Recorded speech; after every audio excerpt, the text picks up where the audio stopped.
Good morning, Jay. Thanks for joining us. I suppose today I wanted to jump on and know how much of a busy man you are. So talk us through a little bit about who you are, how you come into our network, and actually what you do. Yeah, sure. As you said, my name's Jay. I'm a 31-year-old doctor working up here in the Northern Territory in the Darwin Hospital here. And I guess a couple of years ago, I found myself in a little rural town, and I had a lot of time on my hands and read a lot of sort of property-based books and listened to a lot of podcasts and things like that. And I come across one of those medical money podcasts, which I was fortunately or unfortunately enough to hear your voice on it. And I sort of looked into you guys a little bit more. And at the start of 2021, I had a phone call with you guys and just had a bit of a general chat about what you guys do and the philosophy behind it and things like that. And I thought, great, that was a good first impression. Found it was really down to earth, relaxed, nice, casual, but very informative conversation. And then I sort of took it from there. We had a few more conversations, and then I thought to myself, well, sounds like these guys know what they're doing and they're very competent in the field. And I'm always of the mentality that seek professional advice in whatever area that is in life. I get the accountant to do my tax, and I get the dentist to clean my teeth and put fillers in my teeth. So why not get some professionals in the field to help me secure a good investment grade asset? And that's what I did. All happened fairly quickly, I must admit, over the course of maybe 2 to 3 months of initial contact to finding a property that we're just around 7 days or so that'll be the settlement date. So yeah, I'm very surprised by how quickly things have happened, and always found the communication to be very open, very quick. If I had any small question about some terminology or a question about the process or the policy or some little sort of law type question regarding stamp duty in a particular state or something like that, for example, the replies and the answers came back very quickly, which I was very appreciative of. And very happy with the property that Alex and Adam and yourself have found me in regional New South Wales. Fantastic. So let's talk about what you've learnt. We touched off air about the finance piece. So it's not just about buying a property and an investable asset. There's a lot more things that go into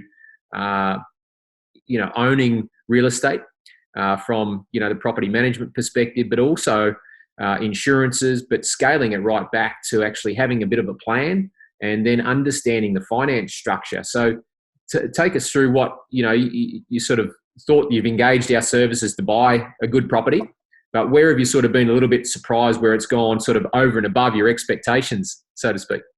Yeah, I like what you did there.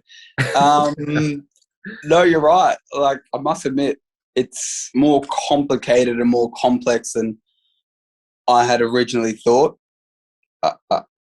Like I alluded to just before, I had read 6 or 7 kind of property-based investment books over the course of 6 months a few years ago. And I thought it was relatively straightforward. But no, it's acquiring a good property is like learning a new language. There's a lot of just small, intricate type things and terminology and little laws and taxes and all those kinds of things that just based on pure ignorance that you're not aware of. There's a lot of sort of big things to consider as well in terms of your investment kind of strategy and your philosophy and things like that as well. So it's but to answer your question more specifically, I've been really surprised by I guess more the legal side of things. So, and from going from pest and building inspections to dealing with the lawyers to, the transference of contracts, waiting for settlement.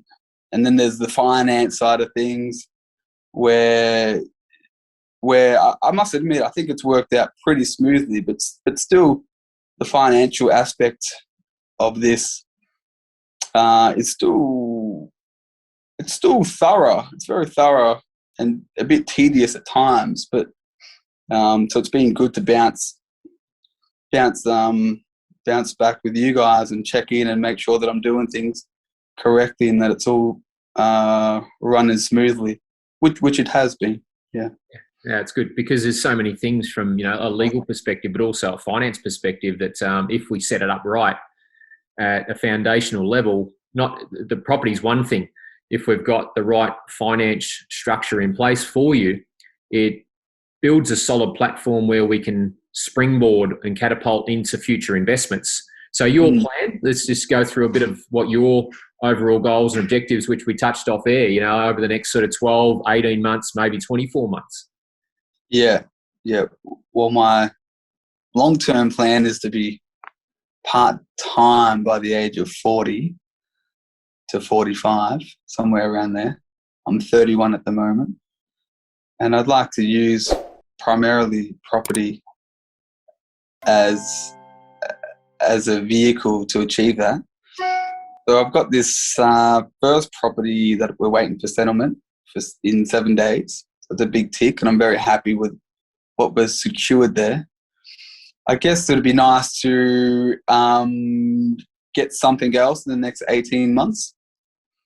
It would be very good. And then from there, continue to use, hopefully, the equity in those properties to secure a potential third and fourth asset, perhaps. That'll be the game plan there. Yeah, perfect. And that's, I suppose you're realising that to transition back from where you're at not right now on a full-time contract to go back to sort of more part-time is that you've got to accumulate these assets, and one won't do it. Two probably won't do it. Three more than likely will get you closer, but four will almost get you there. So we've got to realise that we're accumulating assets. So we're in a bit of an accumulation phase. We've just started, but it's going to be an accumulation phase over a few years before consolidation occurs. And what happens during consolidation is that we start to pay back down a lot of that debt. So very important to accumulate, consolidate, and debt pay down, because that's what starts to provide or create that disparity between the value of these assets and the cash flow to the actual debt amount. The wider that gap gets, the more our net cash flow or passive income increases. And that's pretty powerful for you, like you're 10 years out from, your game plan. Well, let's see whether that can be expedited. Let's see what happens with the growth in these locations. You've got a fantastic first asset there, which I think you paid, was it $430,000? Yep. $430,000. We're getting what sort of rent are we projecting on that based on the property management feedback? Yeah, we're looking at around 460,000. So that's fantastic yield. And based on your profession as well, 90% loan to value ratio with no lender's mortgage insurance, puts you in a really good position to have, what we spoke about off air is that split loan facility. So the bulk of the loan amount is a fixed portion for what's going to be a 2 or more likely 3 year period at 2.49%, and then we keep a variable portion which has got 100% offset account, so we can reduce the amount of interest payable upon that variable portion of the loan with excess cash that we've got in savings, excess cash flow we generate from this asset, but also excess income savings that we can put into that and park into that offset account, which will reduce our loan term on that portion of the loan and save us a significant amount of interest over the course of this sort of journey. So we're really, really excited to be on the journey with you, Jay, and I appreciate you trusting in, Adam, myself, and Alex to take you on this journey. And is there one bit of advice you've got for someone out there that might be in your position that sort of has started to read books or take information on board or whatever, because as we know that information doesn't translate to knowledge, but that's sort of one bit of advice that you'd have for someone that, you're 31 years of age, you're working remotely in Northern Territory as a GP. What would you suggest to people out there? Well, I mean, some people like, going to all the auctions and doing all the research and being hardcore into it and trial and error and really putting all their energy into it. Some people really enjoy that. I know that, but I do think the vast majority could save themselves a lot of time, a lot of headaches, and a lot of mental power by having a chat with a professional and just basically just to expedite the process. Yep. So if I was to think about, okay, could I have done all of this by myself? Like, I probably could have, but it would have taken me months and months and months, perhaps years of, of doing all this by myself. I just think my time is more warranted and more efficient to be in my career, making money, doing what I love doing, and treating patients.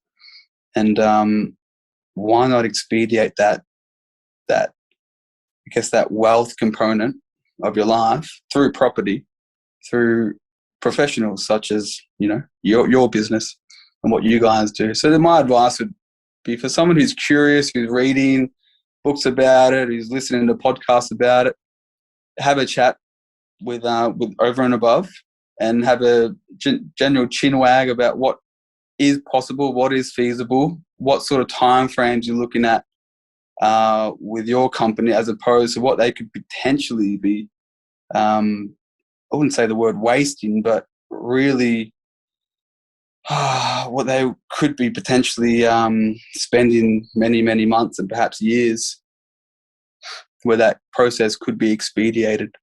Yeah, it's the cost of lost opportunity, isn't it? We don't take the time. We just look at it, and so thanks for sharing that, mate. I do appreciate it, and we've just started the journey together, and we're really looking forward to accumulating more assets for you to get you closer towards that endpoint where you do have that freedom of flexibility and that financial independence to sort of scale back where you choose to, rather than that being determined by other factors. So congratulate you on that. So glad to be a part of your journey, and we can't wait to continue to support you, mate. Yeah, well, my kudos to you, Alex and Adam, for being so available. Whenever I had a question, I'd ring you up, send a message, and always got a reply in a very timely fashion. So yeah, it's been a pleasure. Yeah, pleasure working with you guys. Yep. Thanks so much, Joe. I appreciate the feedback, and thanks for sharing today. No worries. Thank you.